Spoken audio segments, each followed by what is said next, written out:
आप समझते हैं क्या ध्वनिक तरंगों का परावर्तन? ठीक है, ध्वनि तरंगों का परिवर्तन मतलब क्या समझते हैं? परिवर्तन मतलब क्या हो सकता है? जिस माध्यम से जिस माध्यम से गया उसी माध्यम से वापस आना क्या बोलेंगे? ध्वनि परिवर्तन। क्या बोलेंगे? ध्वनि परिवर्तन। जैसे कि अब हम किसी मानते हैं कि इसे बॉल फेंके, ठीक है, और किसी दीवार पर बॉल फेंकते हैं, ठीक है, और उसी माध्यम फिर हमारे पास आ गया, वो गया परावर्तन। मतलब परावर्तन, कोई वस्तु को फेंकते फिर वापस आने का आ गया, वो हो गया परावर्तन। क्या हो गया? परिवर्तन। तो साउंड में ऐसे ही होता है, जिस पर हम बोले और टकरा कर हम हमारे पास वापस आ गई, उसका बोलेंगे परावर्तन। तो ध्वनि परिवर्तन क्या होता है? उसी माध्यम में लौट जाती हैं। जैसे कि हम कुयाम बोलते हैं, अगर कुयाम बोलते हैं, हाँ, झाँक करके देखते कुयाम बोलते हैं, तो जैसे बोलते हैं तो जो आवाज़ बोलते हैं तो टकरा करके सौ से हमारे पास आ जाता है। कहा जाता है फिर वो टकरा के हमारे पास आ गया। है ध्वनि के परिवर्तन। कहाँ? ये है ध्वनि परिवर्तन। ध्वनि परिवर्तन मतलब जिस आवाज़ से बोले उसी आवाज़ हमारे पास फिर आ गया, उसके बोले ध्वनि का परिवर्तन। क्या है? ध्वनि का परिवर्तन।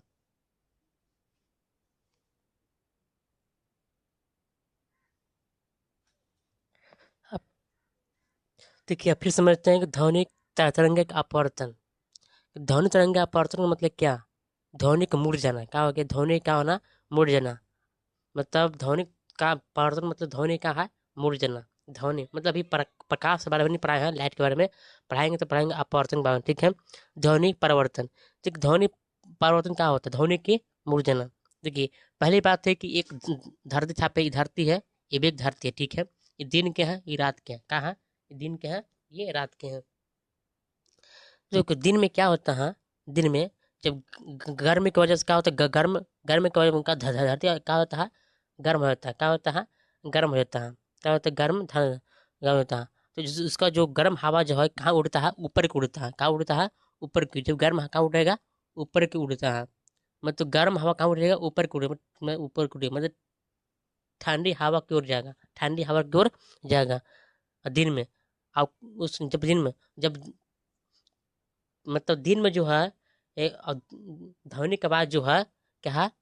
गर्म से ठंडी की ओर जाएगा। कहा जाएगा? गर्म से ठंडी की ओर जाएगा, जिस कारण जो है दिन में जो आवाज़ कम सुनाई देता है। मतलब साउंड जो है उसको ध्वनि कम होगा, मतलब कम सुनाई देगा, ठीक है।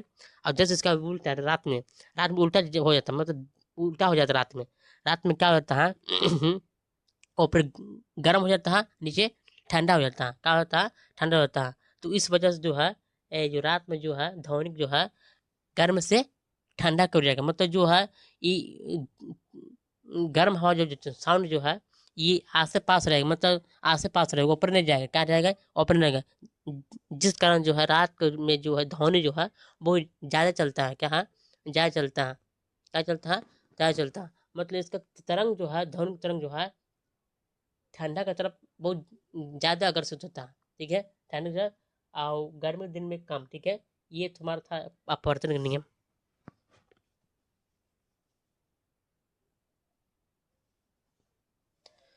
ठीक है, अब पढ़ेंगे ध्वनि के का विवर्तन। ध्वनि के विवर्तन। जो ध्वनि विवर्तन मतलब जो है एक ध्वनि का एक सुरंग से पार होना। का ध्वनि के जो साउंड एक सुरंग से पार होना बोलेंगे, ठीक है। देखिए, पहले बात है कि ये दीवार का है, बीच में का है दीवार है, ठीक है। बीच में दीवार है, ठीक। ये किसी से और से बतिया रहा, ठीक। का ये किसी और से बतिया रहा।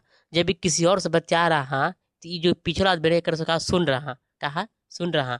और सुनने के लिए कुछ सुरंग चाहिए। जब पूरा बंदे हो जाएगा बात कहाँ सुन पाएगा? बात बिल्कुल नहीं सुन पाएगा, ठीक है। जब ये बतिया रहा है, इसका जो आवाज जो बतियाएगा किसी धीरे धीरे आवाज में बताएगा। इसके बाद जो है इधर में मतलब इस छेद के द्वार में है, हाँ, वहाँ जाएगा, ये बातें कहाँ का सुन लेगा। कहाँ बाद में सुन लेगा, कहाँ का सुन लेगा। इसी इसी को क्या बोलेंगे? विवर्तन। मतलब एक स्वरंग के साथ जो सौंडिक जाना, मतलब साउंड जाना, एक स्वरंग के साथ एक छेद के द्वारा जो है ये साउंड को जाना, क्या बोलेंगे? ध्वनि तरंग का विवर्तन। क्या बोलेंगे? ध्वनि तरंग का विवर्तन।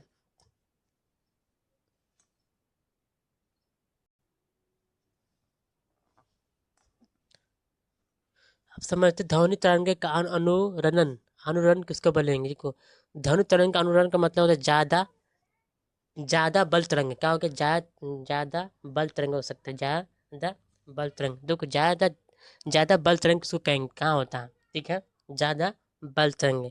ये मतलब क्या कह सकते हो कि जैसे भवन हॉल में आप जाइएगा कि आप सबको आवाज़ बोलता है, आवाज़ बोलता है तो आवाज़ बड़ी गूंजता है, कहा आवाज़ वहाँ कहाँ गूंजता है। जब आवाज़ गूंजता है तो पूरा तो कहा आवाज़ क्या करता है, पूरा एक क्या कह सकते पूरा ढेर गूंजता है आवाज़, कहा वहीं पर गूंजेगा जब भवन हॉल में। उसमें क्या होता है, बहुत ज़्यादा आदमी लोग बोलते हैं, जब ज़्यादा आदमी बोलते हैं तो उसका आवाज़ भी कहाँ गूंजेगा। जब आवाज़ गूंजेगा पूरा तो उसको बोलेंगे अनुरणन, क्या बोलेंगे, अनुरणन, ठीक है। अनुरणन का मतलब उसके ज़्यादा बलते रहेंगे, ठीक है, ज़्यादा बलते रहेंगे। सिपाही लोग अगर किसी अगर एक साथ से एक थी करते हैं, कर्तव्य पथ जो करते हैं बोला जा, एक पैर से थी एक लाइन से पीटते हैं, वो सिपाही बोला, वो ज़्यादा पुल पर नहीं करेंगे, कम में करेंगे, और ज़्यादा कर देंगे उसका धोने के कारण टूट भी सकते हैं, इसलिए पुल पर जो है काम करते हैं, ठीक है। अब आता है डॉपलर के प्रभाव, मतलब ध्वनि की जो है डॉपलर के प्रभाव किसको कहते हैं। आप लोग ट्रेन देखा, ट्रेन में ट्रेन ट्रेन तो सबको देखा, ट्रेन के सामने जब दूर से जब ट्रेन आता है उसका आवाज़ क्या है, नज़दीक आता है, मतलब जैसे लगता है कि ट्रेन आ रहा है, क्या है, ट्रेन आ रहा है, मतलब वहीं से हॉर्न मारते हैं क्या, मतलब जैसे पास आते आते उसका हर हॉर्न ज़्यादा हो जाता है, कहा आ जाता है, पर नज़दीक पहुँच जाता है हॉर्न इसका होता है तेज हो जाता है, कहा होता है इसका तेज हो जाता है। जैसे दूर चल जाता है उसका हॉर्न जो है, आवाज़ जो धौन जो है कम होता चल जाता है, कहा कम होते चल जाता है, होते चल जाता है, कम मतलब कम होते चला जाता है। इसको बोलेंगे डॉपलर का प्रभाव, कहा हो गया डॉपलर का प्रभाव। डॉपलर प्रभाव में सिंपल में बोल सकते हो कि और कोई वस्तु नज़दीक आवाज़ कर रहा, मतलब दूर दूरी से बजते आ रहा ना वो है, और फिर दूर चल गया, का बोले ध्वनि का घटना है बढ़ना, मतलब डॉपलर का प्रभाव मतलब ध्वनि के घटना बढ़ना। डॉपलर का प्रभाव हो सकता है ध्वनि को घटना या बढ़ना। अब ध्वनि जो है हमारे कान पर जो कितना सेकंड तक रहता है, मतलब 1/10 सेकंड तक है ध्वनि का प्रभाव प्रभाव जो हमारे कान पर रहता था। ये चैप्टर जो है ध्वनिक साउंड के यही चैप्टर जो समाप्त होता है, आगे चैप्टर नहीं है, ठीक है, ये चैप्टर है समाप्त होता है। जय हिंद।